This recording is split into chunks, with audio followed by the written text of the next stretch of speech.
The Bogosity Podcast, early and ad-free. Become a subscriber at Patreon, Subscribestar, or Discord. Use the links at donate.bogosity.tv. Welcome to the Bogosity Podcast for the week of July 21, 2024, the podcast that paves the way for salmon.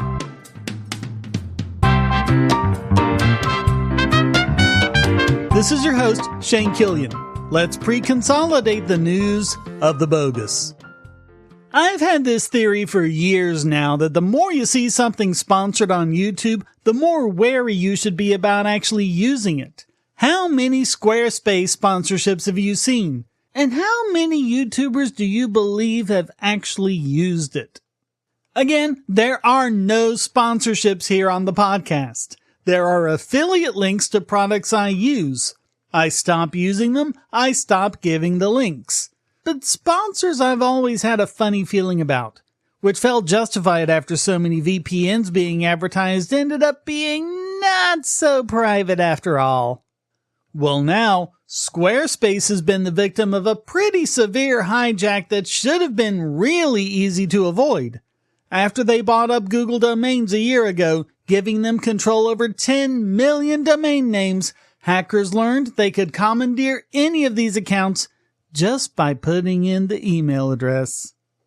Apparently, it never occurred to them that a malicious actor might sign up for any of these accounts before the legitimate account holder could log in and do it. Taylor Monahan, lead product manager at MetaMask, said, quote, "Thus, nothing actually stops them from trying to log in with an email.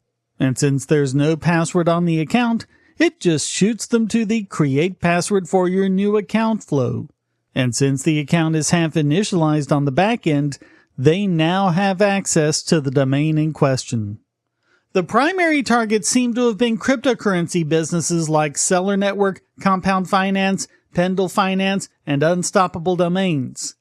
Attackers easily redirected these domains to phishing sites to steal passwords and keys and thereby steal their funds. Monahan said, quote, "The domains being migrated from Google to Squarespace are known. It's either public or easily discernible info which email addresses have admin of a domain. And if that email never sets up their account on Squarespace, say because the billing admin left the company 5 years ago, or folks just ignored the email, anyone who enters that email at domain in the Squarespace form now has full access to control the domain." Squarespace hasn't notified anyone about the breach, hasn't made any public statement, and requests for comment from the press have gone unanswered. In other words, the worst possible thing you could do in such a scenario.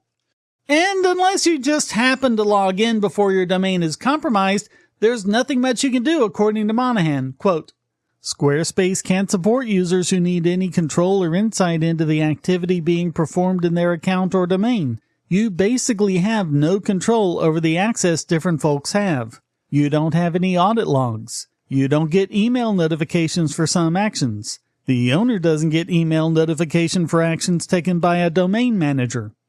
This is absolutely insane if you're used to and expecting the controls Google provides."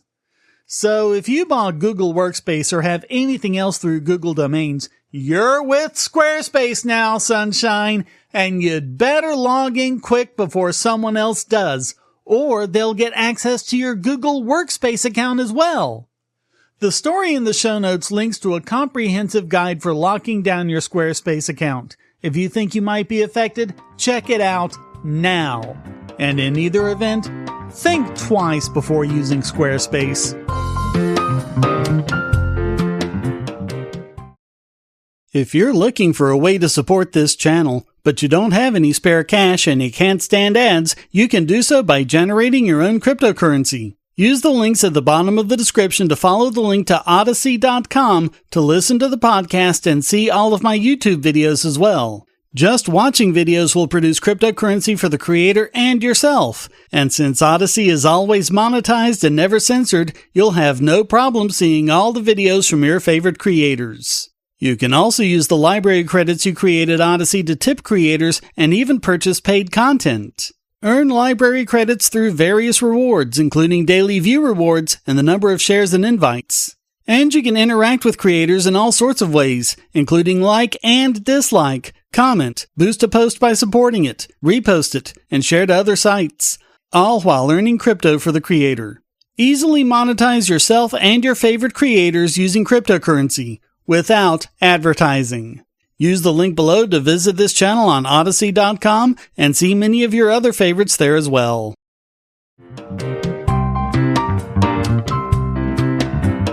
Well, after that, it's nice to have a bit of good news. 3 Mile Island is looking at restarting Unit 1. The famous incident resulted in a partial meltdown of Unit 2, but nothing happened at Unit 1. They just shut it down. It just wasn't profitable to keep it going, given how much more profitable natural gas has become. In 1998, Amergen Energy, now Exelon, purchased Unit 1, but wasn't able to manage it profitably after 2015, so it was shut down in September of 2019. Decommission is still ongoing. But now, demand for power is rising, and regulators and power companies are looking for carbon-free sources of power. Nuclear reactors take a long time and a lot of money to build, but decommissioned reactors can be recommissioned and restarted much more quickly and cheaply. TMI-1 is now owned by Constellation Energy, which formed in 2022 after splitting off from Exelon. Constellation is looking to add energy to the grid and is looking at clean, carbon-free sources. And there, TMI-1 just sits, waiting. Constellation spokesman Dave Snyder said, quote, "Though we have determined it would be technically feasible to restart the unit, we have not made any decision on a restart as there are many economic, commercial, operational, and regulatory considerations remaining." TMI-1 had originally been licensed to operate until 2034. Now it's in a status called Safe Store, where the fuel has been removed and radioactive contaminants are left to decay before the final decontamination phase. But now, thanks to Pennsylvania's bipartisan and bicameral Nuclear Energy Caucus, a lot of these decommissioned plants are being looked at as potentially being recommissioned. The main hurdle is the stigma of it being a 3 Mile Island. It'll be about educating lawmakers about nuclear energy and its benefits to the state economy. State Rep Bob Matzey said, quote, "This is baseload generation. So if we want manufacturing to happen in Pennsylvania, advanced manufacturing to happen in Pennsylvania, and also to be carbon-free, this is the only way to go." Matzey also wants the state to look at the use of newer technologies such as SMRs and retrofitting retired coal and gas plants to host nuclear reactors to cut down on costs. Here's hoping Pennsylvania gets it all going and other states follow suit.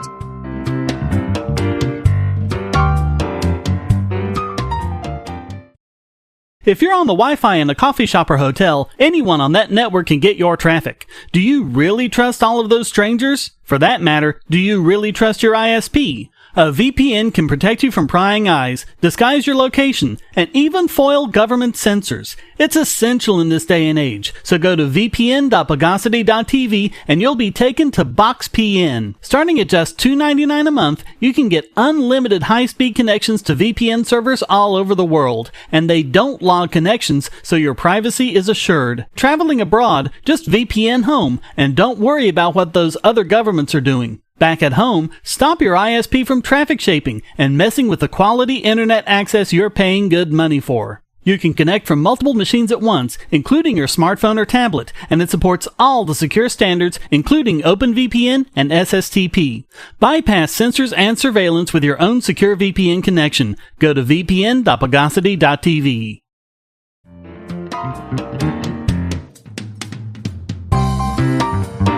Okay, folks, this is another long one, but once again, it's about giving you the coverage no one else will. The Trump classified documents case, the one arising from the infamous raid at Mar-a-Lago, is over, at least until the government appeals. But it's been dismissed on the grounds that the prosecutor just isn't a prosecutor. Imagine if some rando walked in off the street and said he was prosecuting a former president. That's basically what happened. Ordinarily, to be a U.S. attorney, you have to follow the Appointments Clause of the Constitution. That means you have to be nominated by the President and confirmed by the Senate. That never happened with Jack Smith. When Smith was made special counsel, both in this case and the Jan 6 case up in D.C., he was never appointed by the President or confirmed by the Senate. So basically, his office doesn't exist. The idea is that Smith is independent, and therefore Biden and Merrick Garland have absolutely nothing to do with this, no sirree, Bob, so it's not in any way the political prosecution it so obviously is. The problem is, Congress let the independent counsel statute expire, so the DOJ wrote a whole new set of regulations to make the office of special counsel. Judge Eileen Cannon's dismissal ruling is 93 pages long when ordinarily these things are just a page or two. That's because she's being very thorough and detailed, going over every single argument and every little jot and tittle of the law. The whole thing is in the show notes if you want to read it for yourself.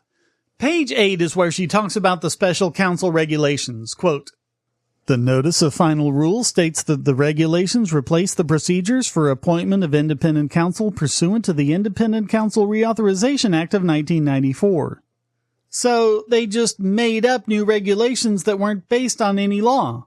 But the Appointments Clause of the Constitution says that the President, quote, shall nominate and by and with the advice and consent of the Senate shall appoint ambassadors, other public ministers and consuls, judges of the Supreme Court, and all other officers of the United States whose appointments are not herein otherwise provided for and which shall be established by law."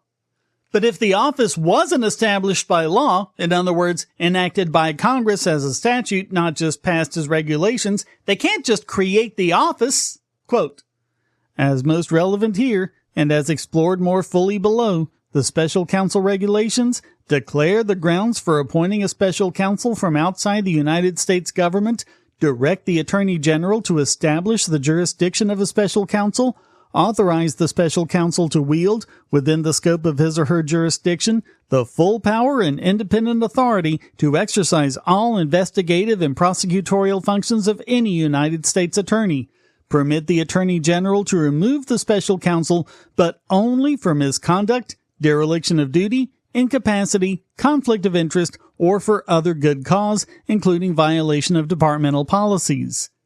Give the special counsel discretion to determine whether and to what extent to inform or consult with the Attorney General or others within the department about the conduct of his or her duties and responsibilities. Permit but do not require the Attorney General to seek explanations from the special counsel about any investigative or prosecutorial step.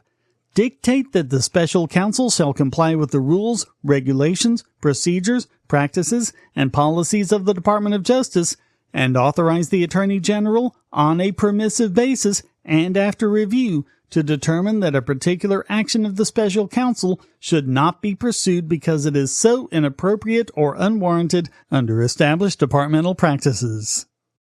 So it really sounds like the special counsel isn't even subordinate to the AG, except with these very limited exceptions. Not like U.S. attorneys who are fully under their authority. So where does Smith get that authority from? With special counsels in the past, they've gotten around that by appointing U.S. attorneys who have already gone through the appointment process. They just named special counsel as just a different position they can hold, not a different office under the Constitution. For example, David Weiss, the special counsel in the Hunter Biden trial, was a U.S. attorney before they made him special counsel. But that never happened with Jack Smith. He's just some dude they made special counsel, and he was never appointed by the president and never confirmed by the Senate, by Merrick Garland's own admission. Was Jack Smith nominated by President Biden or confirmed by the U.S. Senate? Look, you're asking me about a case, again, motions filed as you just This cited is a simple question. No, I'm not. Was Jack Smith nominated by President Biden? No, he was not. Was he confirmed by the Senate? No, he was not. When was the special counsel statute passed? There is no special counsel statute. There was an independent counsel statute that was expired. So it expired. So what gives you the authority to appoint a special counsel? You've created an office in the U.S. government that does not exist without authorization from Congress. There are regulations under which the Attorney General appoints special counsel. So, regulations, not a statute as required by the Constitution. Quote, as most relevant here, and as explored more fully below, the special counsel regulations declare the grounds for appointing a special counsel from outside the United States government, direct the Attorney General to establish the jurisdiction of the special counsel, and, most significantly, quote, authorize the special counsel to wield, within the scope of his or her jurisdiction, the full power and independent authority to exercise all investigative and prosecutorial functions of any United States attorney, even though Smith was never made a U.S. attorney and never went through the confirmation process. Really, how does Judge Cannon have any other alternative at this point? And we're only 9 pages in. Quote, as noted, the special counsel regulations have remained in place without change since their effective date in July 1999, with at least one unsuccessful legislative effort in 2019 to enact a special counsel statute. No such special counsel statute exists today, and no such statute existed in November 2022 when Attorney General Garland issued the appointment order. Our founders didn't want the president to be able to just create an office and then fill it. That was what the king was doing, and it led to a nightmare of bureaucracy. Quote, the Appointments Clause is more than a matter of etiquette or protocol. It is among the significant structural safeguards of the constitutional scheme. Indeed, it is rooted in the separation of powers fundamental to our system of government and to the limitations built into that structure, all of which aim to prevent one branch from aggrandizing itself at the expense of another. Citing several different Supreme Court precedents, she ruled, the Appointments Clause reflects a carefully crafted system rooted in the separation of powers by which the executive and legislative branches jointly participate in appointments, exerting limitations upon each other, ensuring public accountability, and curbing executive abuses. The Appointments Clause imposes a mandatory and exclusive procedure that must be enforced according to its plain meaning without exception. I'm skipping over her very detailed coverage of the regulations in question, otherwise this podcast will be 3 hours long. But she does a nice point-by-point debunking. The only real precedent Jack Smith had was United States v. Nixon. The problem is, it doesn't mean what they claim it does. The quoted passage from Nixon says, under the authority of Article 2, Section 2, Congress has vested in the Attorney General the power to conduct the criminal litigation of the United States government. It also has vested in him the power to appoint subordinate officers to assist him in the discharge of his duties. Acting pursuant to these statutes, the Attorney General has delegated the authority to represent the United States in these particular matters to a special prosecutor with unique authority and tenure. The regulation gives the special prosecutor explicit power to contest the invocation of executive privilege in the process of seeking evidence deemed relevant to the performance of these specially delegated duties. The problem is, that passage isn't precedent. It's obiter dictum, Latin for by the way. It's an aside, a digression that has nothing to do with the case or the ruling. Judge Cannon ruled, in sum, the prefatory passing remark in Nixon does not stand as binding precedent for a point that was not raised, argued, disputed, or analyzed in that case, even if possibly assumed. Nor would such a treatment accord with the tailored manner in which the Supreme Court has defined and described its own Appointments Clause holdings in reference to the questions actually before it in those decisions. The next passage deals with principal versus inferior officers. If you recall, the Appointments Clause also covers, quote, all other officers of the United States whose appointments are not herein otherwise provided for, and which shall be established by law. That last part, established by law, is key. So, which is Jack? Is he a principal officer or inferior? He kept saying over and over again that this isn't a political prosecution, and you know that because Joe Biden and Merrick Garland have no authority over him. He's completely independent. However, quote, up to this juncture, the court has proceeded under the premise, advanced by Special Counsel Smith that he is an inferior officer, not a principal officer requiring presidential nomination and senatorial consent. And he's saying that to try and get around the appointments clause. In other words, he's trying to have it both ways. Quote, "The special counsel regulations give to the special counsel an exceedingly broad charge to exercise, within the scope of his or her jurisdiction, the full power and independent authority to exercise all investigative and prosecutorial functions of any United States attorney, and then impose virtually no mechanism for supervision or control by the Attorney General." The special prosecutor has powers way beyond what a U.S. attorney does, and also, unlike a U.S. attorney, isn't subordinate to the AG. So why would a U.S. attorney need to be appointed but not a special prosecutor?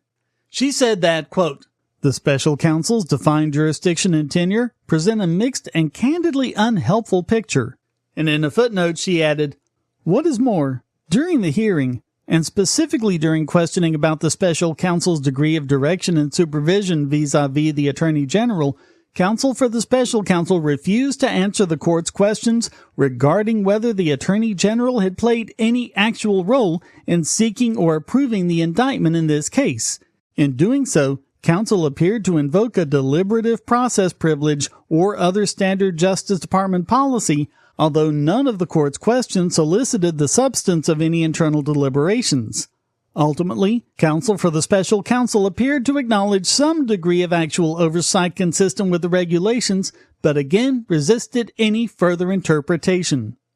Why would they have to hide this? I'll tell you why. Because it's a conflict and it's illegal. Smith has virtually unchecked power and says he doesn't need to be appointed because he's an inferior officer. But whom is he inferior to? It's not just the appointments clause he runs afoul of, but the appropriations clause as well. Smith has access to an unlimited slush fund from which he has drawn something like $24 million to prosecute this case.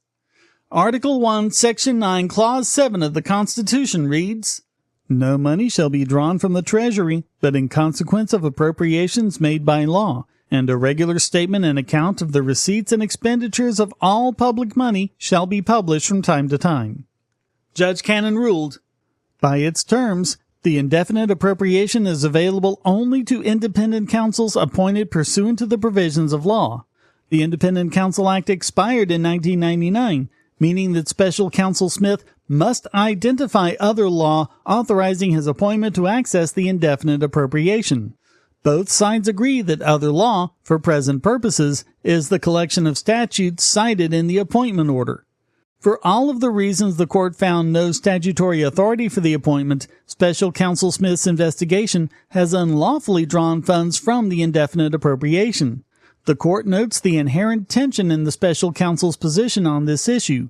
In the appointments clause context, specifically in arguing that he is an inferior officer, Special Counsel Smith emphasizes the Attorney General's supervision and control over his work.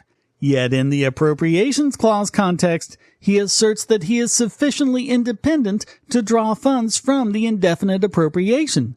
In other words, Special Counsel Smith contends he is independent enough to access the funds, but not so independent as to constitute a principal officer. The Special Counsel's office has spent tens of millions of dollars since November 2022, all drawn unconstitutionally from the indefinite appropriation. That funding has served as the very lifeblood that empowered it to act. For more than 18 months, Special Counsel Smith's investigation and prosecution has been financed by substantial funds drawn from the Treasury without statutory authorization, and to try to rewrite history at this point seems near impossible. The court has difficulty seeing how a remedy short of dismissal would cure the substantial separation of powers violation. But the answers are not entirely self-evident, and the case law is not well developed. For that reason, and given the disposition of this order on appointments clause grounds, the court leaves the matter of funding remedy for any applicable future review. She concluded, "In the end, it seems the executive's growing comfort in appointing regulatory special counsels in the more recent era has followed an ad hoc pattern with little judicial scrutiny. Perhaps this can be traced back to reliance on stray dictum in Nixon that perpetuated in subsequent cases. Perhaps it can be justified practically by the urgency of national crises. Or perhaps it can be explained by the relative infrequency of these types of investigations, by congressional inattention, or by the important roles that special counsel-like figures have played in our country's history. Regardless of the explanation, the present motion requires careful analysis of the statutory landscape to ensure compliance with the Constitution, and the Court has endeavored to do so with care. The Court thus returns to where it started. The Appointments Clause is among the significant structural safeguards of the constitutional scheme. So too is the Appropriations Clause, which carefully separates congressional control of the purse from executive control of the sword. The consequences relaxing either of those critical provisions are serious, both in this case and beyond. As Justice Frankfurter explained in his opinion in Youngstown, the accretion of dangerous power does not come in a day. It does come, however slowly, from the generative force of unchecked disregard of the restrictions that fence in even the most disinterested assertion of authority. Illegitimate and unconstitutional practices get their first footing by silent approaches and slight deviations from legal modes of procedure. The decision is very meticulous, and she went way beyond what any judge is required to do to show reasons for dismissal. The only question now is, do we have to go all the way up to the Supreme Court to find a court that isn't corrupt enough to deny it? As for the J6 case, Chutkan is going to have a time trying to rule the other way. She needs to rule exactly the opposite, but in a way that's true. And Cannon didn't leave her a lot of wiggle room. And no, Chutkan doesn't have to consider Cannon's ruling, but given that she did consider the gags in other courts, and the Fulton County prosecution, and the New York cases, there's no way for her to do that and maintain the slightest glimmer of integrity. By Judge Cannon's own admission, there are many appealable issues, and the government has already filed its notice of appeal, so we'll have to see what happens.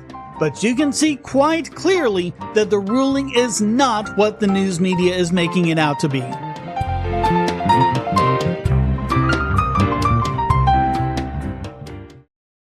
Do you have children, or nieces or nephews? Are you homeschooling, or just want to counter some of the socialist indoctrination most children get in school? If so, go to bogosity.tv/TuttleTwins, and you'll be taken to a website where you can get some great books for elementary-age children.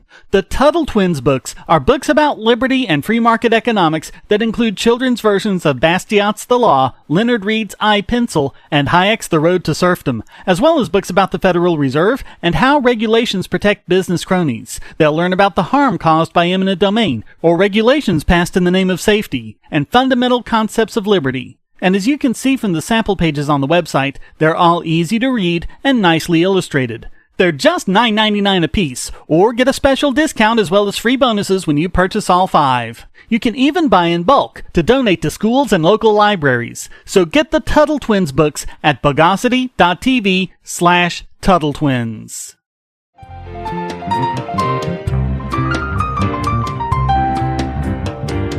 And now it's time to pyrolyze this week's biggest bogon emitter.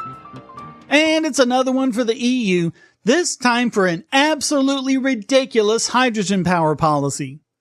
Hydrogen is not a way of generating electricity. It's a way of storing electricity. It's simple to burn hydrogen to make power, with its only output being water vapor and no CO2. But you have to make the hydrogen somehow. The way you make it with so-called renewables is you make electricity and you use electrolysis to break apart water molecules. Even in an ideal scenario, you'll only get about a third of the power you put into making it. Realistically, they've turned to hydrocarbons like methane, but that, in the process, releases CO2. It's actually much more efficient to make it with nuclear power. Ordinarily, nuclear power heats water to steam to turn a turbine. But it's possible to make nuclear power so hot it'll break apart the water into hydrogen and oxygen, which will turn the turbine even faster. Now, that can be bad in the case of Chernobyl, where it wasn't done on purpose and they had red-hot carbon-tipped rods to act as an ignition source. But if you do it on purpose, it's as safe as using electrolysis, and much more efficient too. The problem is, with a few exceptions, Europe isn't building any new nuclear power facilities, and some countries such as Germany have shut off the ones they have. The other problem is that hydrogen isn't that great for smaller applications like powering cars. There are hydrogen cars on the market, but they're not very efficient. Electric cars are proving much more suitable as a replacement for gasoline cars. Hydrogen does have more promising uses for industrial applications, everything from running a factory to smelting copper. That's certainly better than burning coal, but again, without an efficient way of making it, it just isn't viable.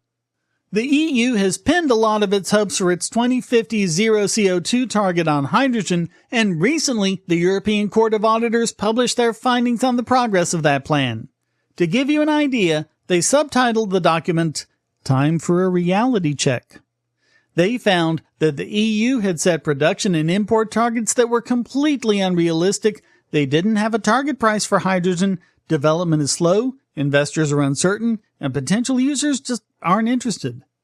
There's also a lot of bureaucratic delays involving the European Clean Hydrogen Alliance that seems to be very good at holding meetings and little else. In Germany alone, costs have been assessed at 19.8 billion euros, about $22 billion. Given that this estimate seems low, it means that other countries are setting budgets unrealistically low. Little wonder that, so far, only about 3% of the funding has been secured from investors. When you combine that with the fact that, in order to meet the projections, hydrogen production would have to scale 200-fold over the next decade, then you have to wonder who on earth thinks this is even possible. You just can't cheat economics. If there were a realistic path forward where the costs were low enough to make it worthwhile, the market would do it. You wouldn't need any kind of continent-wide plan or strategy. It also doesn't make sense to generate 3 times as much electricity as you're going to get out of the hydrogen when you burn it. 3 times as many wind turbines, 3 times as many photovoltaic cells, 3 times the energy and carbon output in producing it, and 3 times as much land to put it on. Not when there are so many other options that are much more efficient, like district heating from nuclear plants. And if you're using up 2/3 of your energy, what about the people who need that energy on the grid? What are they gonna use? It'll have to be fossil fuels of some kind. This is just completely unworkable and will only cause them to burn more fossil fuels while spending a ton of money for very little return. Completely idiotic, considering that if they'd gotten behind nuclear instead, they'd already have new reactors up making cheap, safe, carbon-free energy. So all of that makes the EU this week's biggest bogon emitter.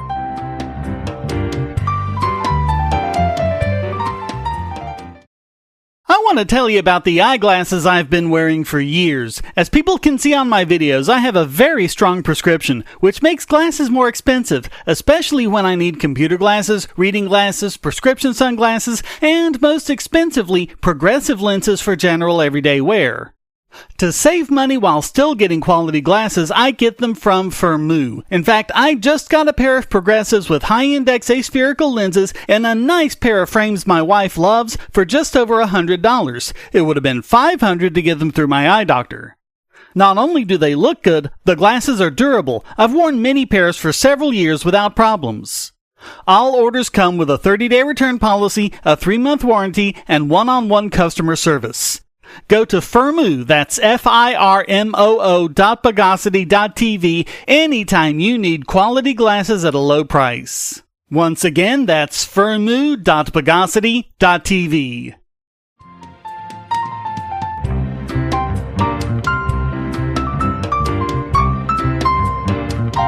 And now let's perforate this week's Idiot Extraordinaire! And this week it goes to CrowdStrike, which is a company you may not have heard of, but they're really big in the cybersecurity industry. They provide endpoint security, threat intelligence, and cyber attack response services. Their record isn't exactly spotless. Their systems were implicated both in the Sony Pictures attack and the 2015 DNC email leaks. It was CrowdStrike that blamed the Russians when basically every independent auditor said it had the hallmarks of an inside job. That brings us to last Friday, the very morning of this podcast prep. Millions of Windows machines all over the world crashed, showing a blue screen of death. In other words, just a normal Friday for many of us. Social media and IT forums quickly lit up with chatter. One of them posted, quote, "Hey, CrowdStrike, can you guys maybe review/pull this latest patch you released? We're seeing BSODs organization-wide that are being caused by csagent.sys, and it's taking down critical services. I'll open a ticket, but this is a big deal." He followed up that it had taken down his Windows 10 workstation too. He also reported that the problem couldn't be fixed remotely because it was causing the virtual machines to BSOD as well. Another reported, "My whole panel of screens went blue like dominoes, one at a time over the course of like a minute." Another posted to Reddit, 210,000 BSODs all at 10:57 PST, and it keeps going up.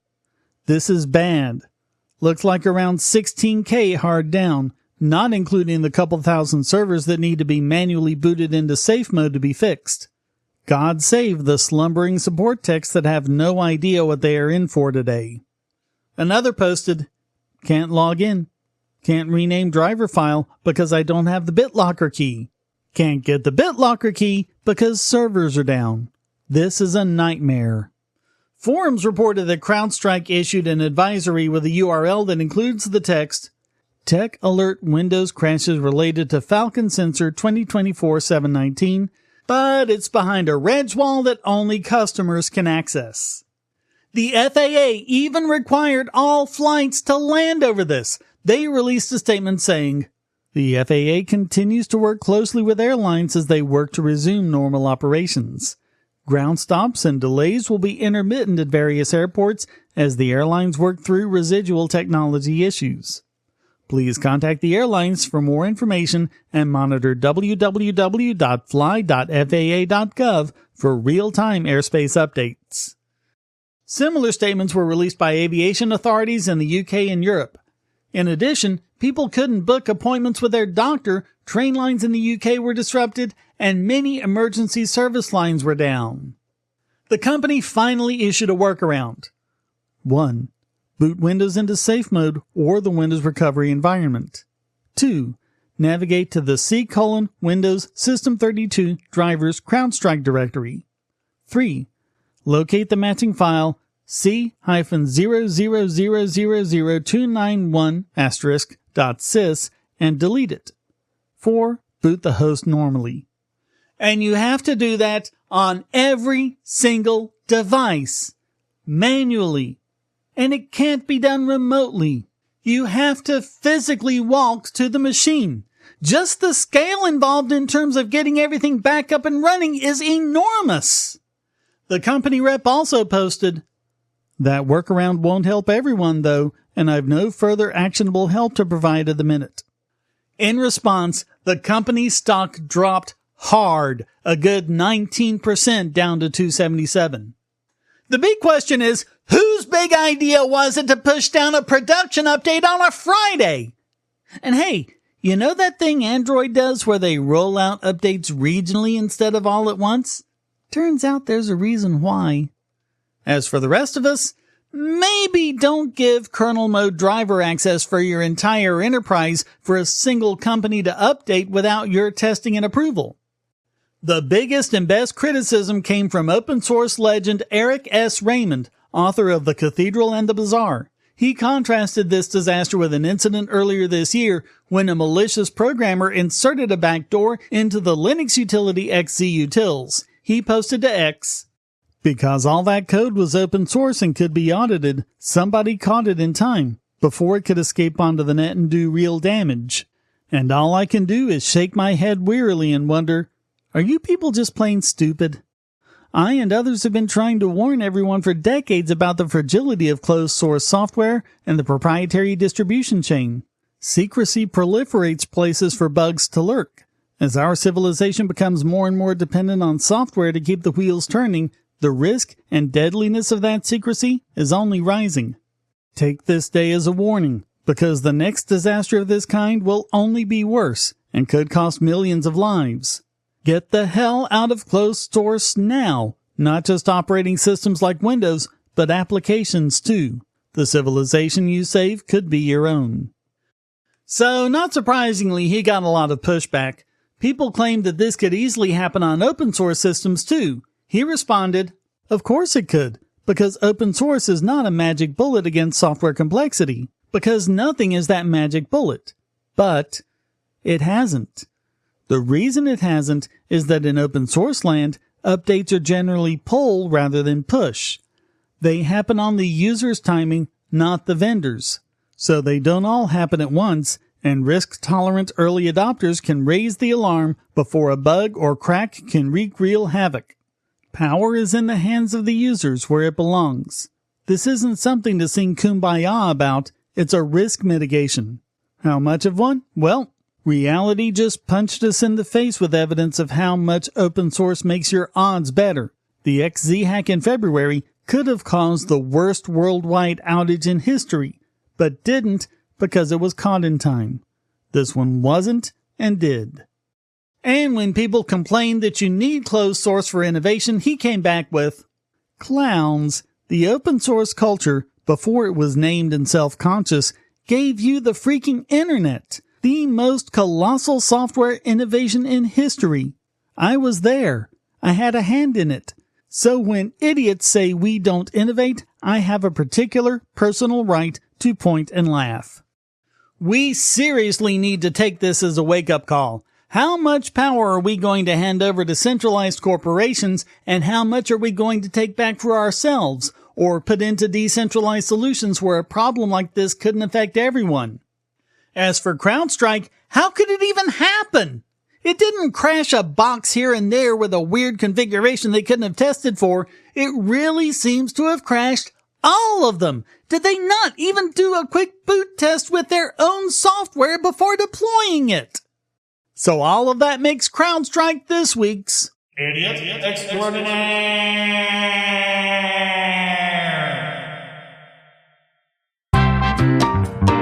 Well, that wraps up this You, Sir, Are a Nitwit edition of the Bogosity Podcast. I hope you enjoyed it. If you did, please go to donate.bogosity.tv for several ways to support and discord.bogosity.tv to join the discussion.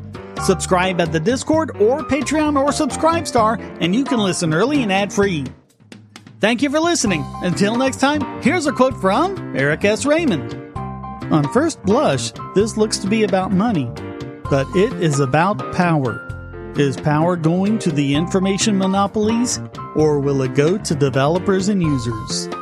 The Bogosity Podcast is licensed under Creative Commons Attribution Non-Commercial No Derivatives 4.0 International License.